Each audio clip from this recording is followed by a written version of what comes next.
Harrisburg schools on track to have their own police force. Yeah, the plan just cleared a major hurdle, but some board members are expressing concern. Sarah Wilson joins us now to explain all this. Sarah. Alicia, Dennis, we're talking about a police department inside one of the schools, and there are aspects of it that resemble a department you would find in any city, including, according to one board member, an interrogation room. I approve policy 805.2 as attached to the agenda. That begins the process of Harrisburg School District creating its own police department. We're going to have the space there at John Harris where we have some empty classroom. That's where it'll be. We will have 2 officers stationed at our John Harris campus, our high school campus, and 1 stationed at our Camp Curtin middle school. It's a response to growing violence that includes gangs, according to Assistant Superintendent Dr. Marisol Craig. The district's reported nearly 800 incidents and over a dozen expulsions this year, up significantly from last. My goal is to keep our campus safe. Superintendent Dr. Benjamin Henry insists that's what this is all about, saying these officers could save lives in nightmare scenarios like a school shooting. Board members don't disagree, but some worry about what the department will entail. You can't tell me that you're building a police station in a high school and tell me there is no school to prison pipeline. We are not looking to build any school to prison pipeline.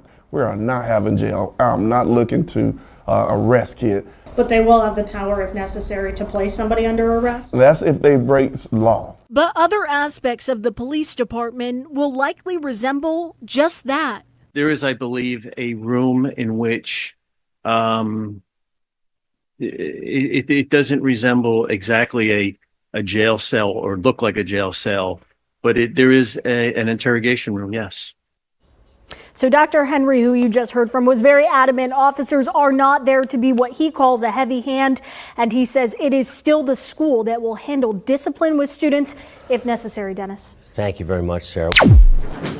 Has autism. His needs aren't met by regular teachers, so he has a social worker. Her name is Carmen. Before the end of next week, I am going to have to tell my son that Carmen has to stop being his daytime mom. Why? Because our schools have lost the funding to pay her. At the same time, they pay for more police to be in our schools. Now, what does that say? They pay for the people who kill our children to be in school with them. That is a declaration of intent if I ever heard one. No, let's call it what it is. It is a declaration of war. It used to be a time that teachers were trained to break fights up. It's like if I go to work and I have an elderly person who has dementia and they start fighting me, I can't call the cops on them and tell the cops to come and restrain them. It's a part of my job to use minimum force and minimum restraint to protect both of us in a situation. They had a cop last year at the school. He tackled Brielle, my daughter. Her jaw was locked up for a week. He tased another ninth grade girl, tased her all the way down to the ground in a fight. And these are little 100-pound girls, then one of them, they have videos of him slamming the black boys in the mud, dumping them on their neck. When I went to court, I told them, I'm like, his job is not force. He's there to protect them from an outside source, an outside threat of the world. That's what he's there for. I said, what kind of culture are you creating? These kids are already dislike the police. And then you're being attacked by the police for doing things that if anybody that grew up in the 80s, our parents, they would all be in jail. Because bully culture was their entire culture. They put people's heads in the toilet. They did all types of stuff. They would all be in jail if you had these same kind of rules that you're applying to these kids, treating them like a dog. It just didn't make any sense to me. I'm like, they do the same thing. You hear about all these hazing incidents, and we had an incident up here, not just with kids though, but it was the Justin Johnson situation. Remember that? Did you hear about that? The boy in Central Dauphin? Yeah. they write us off, man. They treat us like animals, like we don't matter. Like, they don't treat them like that. They allow them to get away with whatever. Murder. Yeah, that for them is, oh, they were kids being kids. But a fight at a school with our children is, oh, these are animals, lock them in cages. No, absolutely not. The punishment is not even fitting the crime. How many fights did you get in as a child? How many, and you're giving them criminal assault records. So now, before they're even adults, before they're even able to learn that, hey, this was a mistake, you don't do this, you're taking away their ability to get a job. You're taking away their ability to go to the military. You're taking their ability away to go to college in some cases, like for a fight. And I'm not saying that fighting is right. But again, like I asked the principal, the judge, the lawyers, how many of you would get punched in the face and walk away right now? Everybody can say I would walk away. Nobody would. I ain't gonna lie. Them bitch ass motherfuckers will walk away. No, they would not. Yeah, they do. Right now. Would turn their cameras on and make a TikTok for it. You understand? People are living for them kind of moments. We see it all the time on TV. Not these judges and these DAs, not these crackers in these courtrooms. If you catch them 1-on-1, these motherfuckers gonna be real polite. They not gonna have that energy they black. Okay, I'll give you that. But they agreed in what I was saying, and yeah, these are children. So if there are adults who don't have that self control, why would someone who's going through puberty, whose hormones are like, and I'm learning about that now in school, their hormones are out of control. When our hormones, the teenage hormones, they should be able to stay home while they're developing. Like it should be an alternative learning process for them, especially for girls when you're going through that hormonal change because it's hard. And then man, I don't understand. I didn't get it. I did not know. She had to just do like a little program and everything, but now here we are again. You didn't exercise that self control because I wasn't trying to get her to not be accountable for her action, but I wanted the punishment to fit the crime. Like they're not adults. Getting tackled by a cop like you robbed a bank or shot somebody like that. That's crazy for ninth grade kids. To me, anyway, but oh my. Man, what I'm gonna say. I mean, because we all know that ain't right for how they do the kids or whatever. But the same way we feel about them when we be watching these videos of them shooting us and you know calling. I seen the one where the little black boys was out there setting water or something, and the white dudes was out there protesting, calling them little nigglets, and the police was out there protecting the white dudes, like they ain't even say nothing to them, so we see this stuff and we feel a type of way. Um, the situation that happened out here with the white dudes protesting, talking about if you black, send them back, like it's stuff like that that forces causes us to act a certain way towards them. But at the same time, when they turn on TV and see kids with guns and talking about shooting and killing and, you know, everybody dresses the same, everybody got the same look, everybody got the same lingo.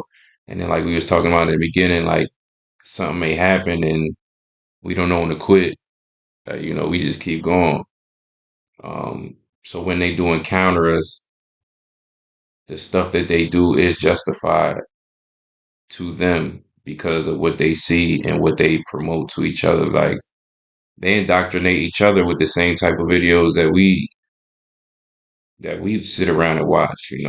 So when they see the black behavior, because that's essentially what it comes down to, they'll watch and show their children or people videos of Black people in out of control situations. But then you got to look at these algorithms on these platforms and what it is made up of. Even on TV, this all of it is it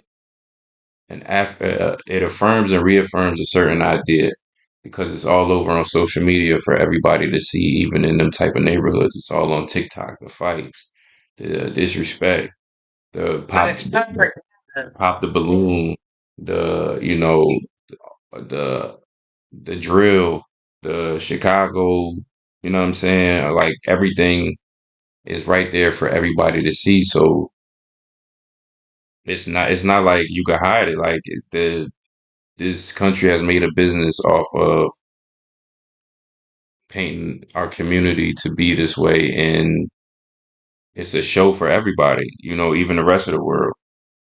Yeah. And like I even see kids on Africa now, dancing and you know imitating the culture over here, like trying to get famous or thinking that that's the culture. thinking that that's the culture. Yeah. Culture is drama and violent and ignorant. And ignorance. That's all it boils down to. And honestly, it starts in the home. So, and that's why it's crazy because we could teach our kids whatever we want to. That doesn't mean anybody else is teaching their kids that.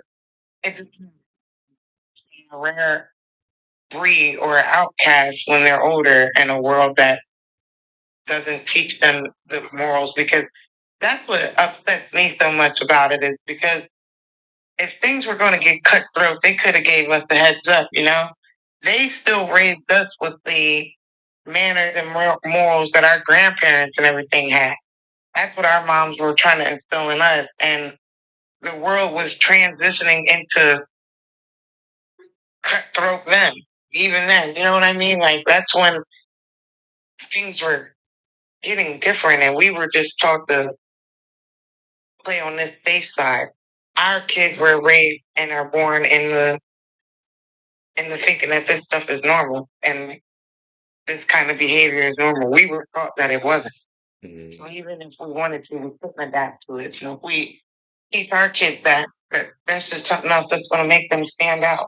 But it's like they gotta not even they gotta they gotta be that idea gotta be reaffirmed. You know what I'm saying, by that community, and it's not. Our morals are not going to be reaffirmed in the children ever. They're going to stand out. My oldest doesn't have any friends at all. She doesn't act like her sister. She's not. She doesn't have any friends. She hangs out at home. And every time she did try and make a friend, something stupid happened. Something like where they wanted to do something dumb, and then it further pushed her away from people. Because she's not the same as them. they gotta know family's the most important for real.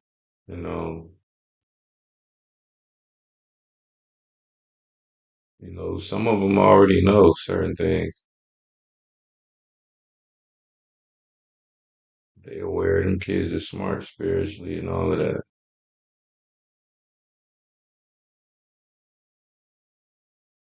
Yeah, most of them.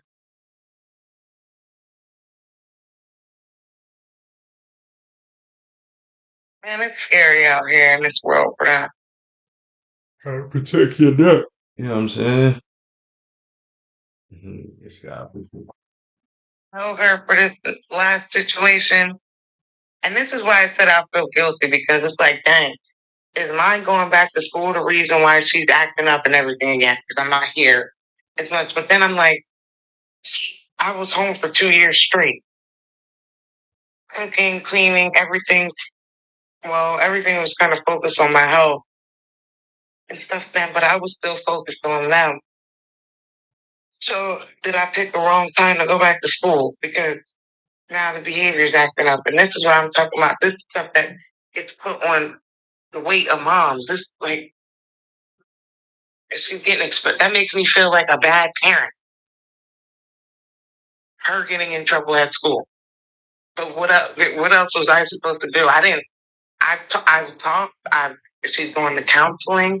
We've had conversations. She's like, she knows right from wrong. But it doesn't matter. Yeah, look at the environment these kids in, man. Because the world's gonna say she comes from a single mom, and that's why she acts like that. And then it's gonna always look like I'm. But look what it's the environment. Like they understand the environment they in too. They understand what they dealing with it. They probably don't understand, but they know this it's a lot wrong. And these kids don't. I I wouldn't force these kids to tolerate some of the stuff that we tolerated or brushed off. Right. You know what I'm saying? Like I don't like because the world ain't forgiving. You know what I'm saying? Maybe they may I this conversation I be having with people. Sometimes you might be somebody's karma. Mm. Mm. And at the end of the day, we be feeling like life is about, because they paint this image of, one of Jesus as this loving and lighthearted and like Jesus got down though. Jesus wasn't Saul. None of the Israelites were Saul. And you already know who we are. So it's like they were a warrior people. We've been taught not to be a warrior people for the sake of somebody else. You know what I'm saying? Like the whole world, look at the rest of the world. Everybody going to war. Everybody fighting, protesting. Matter of fact, my Baltimore homie called me earlier and was talking about that shit out here with the Justin Johnson John. He was like, you see what the city did for Freddie Gray. You know what I'm saying? Like you see how Baltimore is, you know what I'm saying? Like so it's not that we don't have certain cities of black people who have that mind frame. It's just like as a whole, man, we feel as though that's not our place to be fighting. And for real, man, we the world's karma, man. We supposed to be kicking ass and taking names. I'm trying to tell you, you know what they were supposed to do for Sandra? Like, if women and children were off limits, and every war, and that's been every war. When Trayvon got killed, it was supposed to be This when the women. lady It was every major city in America. what's the lady who said in the name of Jesus? Oh my gosh, Nate! Oh gosh, not Tanya. Is that her name? See, I'm jacked up for not even knowing her name. No, we gonna get it. Forgive me, Queen, but yeah, she rebuked it and get shot down in her own home, and she called them for help. Didn't go up for her. That's how I know that Alabama Brawl was staged, because that would be going on everywhere, every time something went on. That was stage chaos. That was stage Sonya chaos. Massey. Yeah, I had it in my head. I just ain't want to. Sonya Massey. Yeah. The names are starting to sound alike. Sandra, Sonya, like. Nah, Sandra Bland was the one lady, but Sonya Massey was the. I know, but that's what I'm saying. There's too many of them. It's the bottom line. And she called the cops to her house for help. See, and then they wonder why motherfuckers don't trust them. She called because she thought somebody was trying to break in her house and get shot down.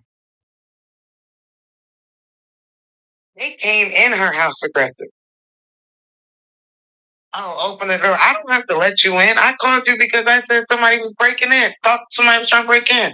It was a case like that last year too, man. I think it was a guy who called them too. It was a guy. It was broad day. They came to his crib, shot him to when he opened the door. I think he was military or something. But yeah, that's like it's like they sign up for these jobs just to go do this type of shit. Like And then the little boy who knocked on the wrong door and he killed him, the white man.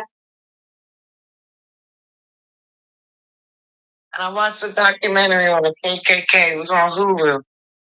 And it was a man who said how they have people who are called like infiltrators or something. And he called them, he said they may be the most dangerous group of the KKK that they have, because they're people who you think are your neighbors or your nurses or teachers or doctors, but their job is to create chaos in their position.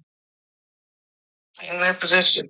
Yeah, man. That's why I hate these institutions up here, because you never know. Oh, you know exactly. When my mom was a teacher at Harrisburg, you know how many racist teachers from Perry County are teaching in Harrisburg School District? I'm just talking about from the prison to Mercy. The prison guards are ex-Marine and military men who have, he said in Florida, if you ever get arrested in Florida, your CO is in the KKK. It's in the KKK, and they can get their rocks off in there, in prison. Man, that documentary had me so sick. And then I even thought about, like, when that protest went on, when they stormed the Capitol, and all the doctors and nurses. I wish I could find that post on Instagram. And bus drivers down here who were making comments, racial comments after that, and lost their jobs. Like, and I'm like, bus drivers? Like, you don't even think of that. Like, your kid's bus driver is a racist. Your nurse is a racist. And to me, you shouldn't even be in any kind of position or anything, because if you're racist, you have a mental disorder. That is a mental disorder. That's who makes up then all of these industries. Prejudice people. Your family is the group of people who colonized everybody, and you still have a problem. There's no way you can be racist, but you eat every other culture's food because you haven't contributed to any kind of anything. There's no way you can be racist and watch sport. Can't be racist and go to the grocery store. Like, make it make sense. It doesn't. It never does. That's a mental disease. It's the same people that colonized the whole entire world that call you a terrorist for resisting their colonization.